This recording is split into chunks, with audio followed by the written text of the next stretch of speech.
Man umiro, orang yang diperintahkan bima'rufin, dengan kebaikan, wa nuhiya, dan dilarang an munkarin, daripada perkara yang mungkar, min kibrin, minal kibri, daripada sombong, wal anfati, membanggakan diri, waraddil haq, menolak kebenaran. Jadi masih pembahasan bab amal ma'ruf nahi mungkar. Itu kita suruh hati-hati oleh Habib Abdul Haddad, sangat hati-hati sekali. Kepada siapa? Kepada orang yang dinasihati, dinasihati kebaikan ataupun dilarang dengan keburukan. Wal qauli li amrihi wa nahyi, dari ucapan yang telah diperintahkan ataupun telah dilarang. Kalau kamu ngomong ki ali kanapsak kuma NTW, uruskan hirup ente sorangan, ente ge can bener. Nah, itu larangan besar, hati-hati bagi orang-orang yang, contoh si Jenong lagi mau nyuri, cok si Abeng, nong jangan nyuri, aku mah aing we. Nah, itu alaikan nafsik, itu artinya begitu. Udah jangan ngurusin saya, masing-masing Itu kata Habib Abdul Haddad, hati-hati. Wa ma fi ma'na dzalik min kalamil musrihi, apa dari mana yang tadi itu orang yang ketika dinasihati malah dia ngebalikin, jangan urusin saya. Itu karena apa? Bikarohiyatil haq, orang tersebut itu benci kepada kebenaran. Nah, ditakutkan gimana kalau orang seperti itu? Fa innahu yuhsa alaihi inda zalika, ditakutkan ketika dia bilang bahwa ada orang yang memerintahkan, kemudian dia bilang, ulah nitaing karena kebenaran, jangan perintahkan saya untuk berbuat baik, jangan larang saya untuk berbuat buruk, masing-masing aja. Takutnya alaihi, atasnya, inda dzalika, tatkala mengucapkan hal tersebut, min nuzuli makti, langsung turun makti. Al makti itu asuhud, murka. Maktillahi, murkanya Allah, bihi, kepada orang tadi. Wahululi, dan menjadi halal, godobihi, murkanya Allah subhanahu wa ta'ala, alaihi, atas orang yang mengatakan masing-masing saja. Hati-hati, langsung turun azab. Cuk irek teh nong sia ulah ieu sing diazab manten langsung turun bedak gara-gara si jenong buat alaika nafsa. Makanya ada peribahasa orang Sunda tuh begitu kan, sia diazab manten gara. Karena apa? Ada orang-orang yang ketika dinasihati ataupun dilarang keburukan ngomong, maneh ge can bener. Nah, itu hati-hati. Yang ditakutkan dia kena murka Allah subhanahu wa ta'ala. Wa yakunu, dan ada haluhu, keadaannya orang tadi yang menolak kepada dinasihati kebaikan, dilarang kepada kemungkaran, kahaliman qala Allahu fihi, seperti keadaan orang yang telah mana Allah firmankan di dalam firman Allah subhanahu wa ta'ala. Apa bunyi firman-Nya? A'udzubillahi minasyaitonirrajim. Wa idza qila, apabila dikatakan lahu, kepada orang, ittaqillaha, bertakwalah kepada Allah, akhadatu, bangkitlah al-izzatu, kesombongannya, bil ismi, dengan dosa. Disuruh takwa tuh malah dia sombong. Ngapain lu nyuruh-nyuruh gua untuk berbuat baik? Ngapain lu larang-larang gua berjudi? Ngapain lu larang-larang gua berbuat buruk? Nah, fahasbuhu, maka balasannya bagi orang-orang yang menolak kepada kebenaran, dinasihati tidak mau, malah bilang nafsi-nafsi, jahannamu, adalah neraka jahannam. Wala bi'sal mihad, dan sungguh paling buruk-buruknya al-mihad, tempat tinggal adalah neraka jahannam. Jadi balasan kepada orang-orang ya banyak sekarang. Seperti sekarang kan Habib Rizik amal ma'ruf nahi mungkar, tapi banyak orang yang menolak. Nah, itu murkanya Allah pasti turun kepada mereka. Karena apa? Tatkala idza qila lahu ittaqillaha akhazatul izzatu, dia malah sombong. Wah, apaan ya amal ma'ruf nahi mungkar? Apaan ya model begini nih FPI? Apaan nih? Kan buruk-burukin tuh. Alhamdulillah. Padahal orang itu berdakwah ada masing-masingnya. Habib Lutfi bagian masuk ke sini, Habib Rizik masuk ke sini. Sebenarnya akur. Ada ininya. Apa namanya? Bagiannya masing-masing. Kayak model Habib Munjir kemana? Ya, Habib Munjir kan amal ma'ruf. Nahi mungkarnya Habib Rizik. Ya, seperti sekarang amal ma'rufnya Habib Lutfi, nahi mungkarnya Habib Rizik. Ini sama kayak zaman dulu. Ada yang lembut, ada Sayyidina Umarnya, ada Sayyidina Utsmannya. Oh, kalau Umar semua, wah repot. Nggak rame kalau Sayyidina Umar semua itu. Ya, nggak rame. Seperti itu. Nah, itu orang-orang yang sombong, nanti langsung balasannya adalah neraka jahannam. Wa amal amiru bil ma'rufi wan nahyi 'anil munkari, adapun perintah kebaikan dan larangan kepada keburukan, fala ali min dzalik, tidak ada untuknya yang demikian. Wa in ruda alihi, apabila ditolak omongannya, qauluhu kana ablago fi saubi, tetap tersampai, ablagu tetap tersampai, sampai tetap ablago bukan ablagu, fi saubihi, dalam pahalanya, wa adhami fi ajrihi, dan agung juga dalam masalah gajinya atau pahalanya. Jadi tatkala ada orang irek amal ma'ruf nahi mungkar, kemudian tidak diterima oleh abeng, itu tetap pahala irek dapat, malah lebih besar dan lebih agung. Falyasbir, maka hendaknya bagi orang-orang yang melakukan amal ma'ruf nahi mungkar itu sabar, waliyahtasib, dan berserah diri kepada Allah Subhanahu wa taala. Makanya orang-orang yang amal ma'ruf itu setelah melakukan amal ma'ruf, dia sabar, dicaci orang, di ini orang, waliyahtasib, kemudian dia pasti berpasrah diri kepada Allah Subhanahu wa taala. Waliyakun qasdahu, hendaknya ana yakun qasduhu, hendaknya tujuannya takhlis. Takhlis itu membebaskan nafsuhu, dirinya, wa takhlisu akhih, dan membebaskan saudaranya minal ismi, daripada dari dosa. Jadi ketika ente amal ma'ruf nahi mungkar itu jangan merasa ente lebih baik, tapi niatnya apa? Ingin membebaskan saudara saya dari perbuatan dosa. Jangan merasa, saya lebih baik, saya ustadz, saya begini, saya begitu. Wah, salah kalau begitu. Tapi takhlis, membebaskan dirinya dari berbuat dosa, dan niat membebaskan temannya dari berbuat dosa. Waliyakun haluhu kahaliman waqa'a akhuhul muslim fi halakatin, hendaknya ada keadaannya orang tersebut seperti orang yang man waqa'a, telah terjatuh, akhul muslim, saudara muslim yang terjatuh, fi halakatin au wartotin, tatkala kena bencana, au wartotin, ataupun musibah, minal warotot, daripada musibah-musibah. Jadi larangan ente itu kepada amal ma'ruf nahi mungkar seakan-akan saudara ente lagi kena musibah, tabrakan. Gimana sih ngejarnya? Diubaran, terus dibawa ke rumah sakit, dibawa ke dia. Nah, hendaknya orang itu ketika amal ma'ruf seperti itu. Seperti apa? Hendaknya ada keadaan orang yang ingin amal ma'ruf nahi mungkar itu, man waqahul muslim fi halakatin, tatkala sedang terkena bencana. Perumpamaannya itu seperti itu. Namun baturan orang kena bencana kumaha sih?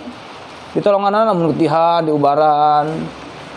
Namun pateuh diomekeun, aya nu potong dibawa ke tukang urut. Ya seperti itu. Hendaknya orang yang amal ma'ruf juga seperti itu. Kaharkin, seperti lagi sedang terkena kebakaran, au ghorokin, ataupun tenggelam. Wa huwa qadirun, dan dia mampu ala takhlisi, atas membantunya, membebaskan atau min qadihi, dan menyelamatkan. Bal, bahkan aula, amal ma'ruf nahi mungkar itu lebih utama daripada menolong saudara kamu yang sedang terkena musibah. Jadi perumpamaannya amal ma'ruf itu jangan sampai gini loh, maksudnya Habibul Haddad tuh. Jangan sampai ente amal ma'ruf tatkala sahabat ente kena musibah, bencana, jatuh dari motor, benar-benar ente menolongnya, tapi tatkala sahabat ente berbuat dosa, sahabat ente berbuat maksiat, ente biasa saja. Jadi Habibul Haddad itu memberi perumpamaan yang berbau-bau keadaan di alam tersebut. Apa? Jadi perbahasannya kieu, masa sih ente nolongan bab dunia oge daek ka babaturan ente anu sifatna hanya sementara, masa bab akhirat aja nggak mau ditolongin gitu. Makanya bahasanya bal aula, amal ma'ruf itu lebih utama. Kenapa? Fa inna halakad dini wa ta'arrudi li sakhati rabbil alamin, li sukhati rabbil alamin. Karena sesungguhnya hancurnya agama, wa ta'arrud itu mengundang li sukhati rabbil alamin, kepada murkanya Allah Subhanahu wa taala, asyaddu lebih sangat, wa adhamu lebih besar, min halakid dunya, daripada hancurnya hidup di dunia. Jadi kalau orang yang melakukan kemaksiatan itu murkanya beda dengan orang yang terjatuh paling luka, patah, ya biasa aja.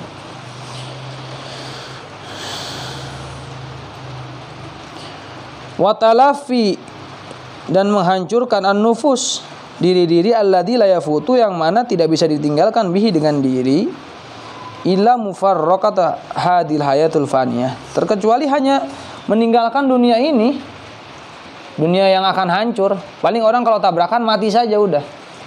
Kalau dia ahli ibadah bisa jadi husnul khotimah walaupun tabrakan. Tapi kalau matinya sedang mabok, husnul khotimah lebih besar daripada tabrakan. Wa innal ladzi wa hadi darul zailah, karena dunia ini adalah tempat yang hina, tempat sementara. Zailah itu tempat sementara. Bahkan la munasabata, tidak ada bandingan, wala muqarabata, dan tidak ada kedekatan, baina itlafid din, di antara kebinasahan agama, wa baina talafid dunya, dengan kebinasahan dunia. Jadi jangan dibandingin antara kehancuran dunia dengan kehancuran yang berbau-bau agama, itu jauh, tidak bisa berdekatan, tidak bisa. Kalau orang patah paling meninggal udah beres. Tapi kalau orang yang berbuat dosa, ada hisab, nanti di mizan, wah banyak. Makanya harus lebih sayang kepada teman ente yang terkena musibah akhirat daripada terkena musibah. Yang lebih bagus lagi apa? Sayang kepada temannya dunia dan akhirat. Ketika maksiat diingetin, ketika kecelakaan ditolongin, berarti itu sayangnya benar, sayang dunia akhirat. Kalau sayang dunia saja berarti temannya hanya teman di dunia saja, sudah seperti itu. Ketika di akhirat nafsi-nafsi, dan yang dibakar, ini disiram tinta panas, meleleh sudah semua.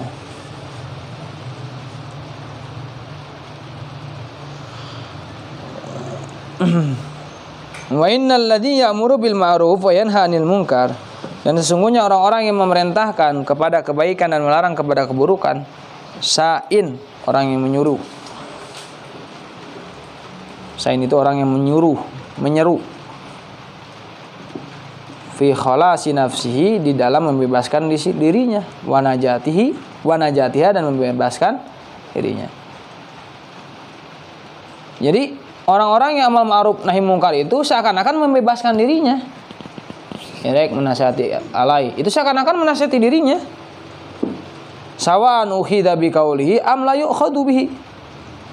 Baik itu diterima, ukhidha diterima biqaulihi, dengan nasihat si irek kepada si alai yang amal ma'ruf nahi mungkar, am la yu'khadhu am lam yu'khadhu bihi, aw lam yu'khadh bihi, ataupun tidak diambil nasihatnya. Itu tidak ngaruh, karena hal tersebut adalah seakan-akan menasihati diri sendiri. Kalau amal ma'ruf mau didengar nggak didengar, karena seakan-akan, kata Habibul Haddad, orang yang amal ma'ruf nahi mungkar itu menyelamatkan dirinya sendiri. Loh, kok kenapa seperti itu? Waqad balagona anna ar-rajula, ada cerita, sungguhnya sampai kepada kami cerita, anna rajula, sungguhnya orang laki-laki, ya ta'allaku, bergelantungan, birrajuli yaumil qiyamah, pada hari kiamat. Ada seorang laki-laki bergelantungan gitu, nyekel mana baju si lalaki nu hiji deui pada hari kiamat. Wa wala yarifu, akan tetapi si jelema anu dicekelan teh teu nyaho, ieu saha nyekelan urang. Ya kan? Fayaqul lahu, maka berkata si orang anu dicekelan teh, kanu nyekelana, malaka ilayya, ada masalah apa aku padamu? Ya kan? Wa ma baini wa bainaka ma'rifatun, dan di antaraku dan di antaramu tidak pernah mengenal. Kapanggi ge encan, nempo ge encan, tapi mana kunaon mungkin nyekel awak urang di akhirat. Pas dijawab, fayaqulu, maka dia menjawab nih si orang yang bergelantungan, kunta taroni, kamu melihat aku alal khotoi, atas berbuat dosa, wal munkari, dan berbuat mungkar, falatan hani, tapi kamu tidak melarang aku. Makanya ketika orang tidak melarang kepada kemungkaran, nanti orang-orang yang tidak dilarang nanti bergelantungan. Ente deal ngeliat teman ente lagi berbuat munkar, berbuat jahat, mau maling, dibiarin aja. Nah, ente dapat dosa.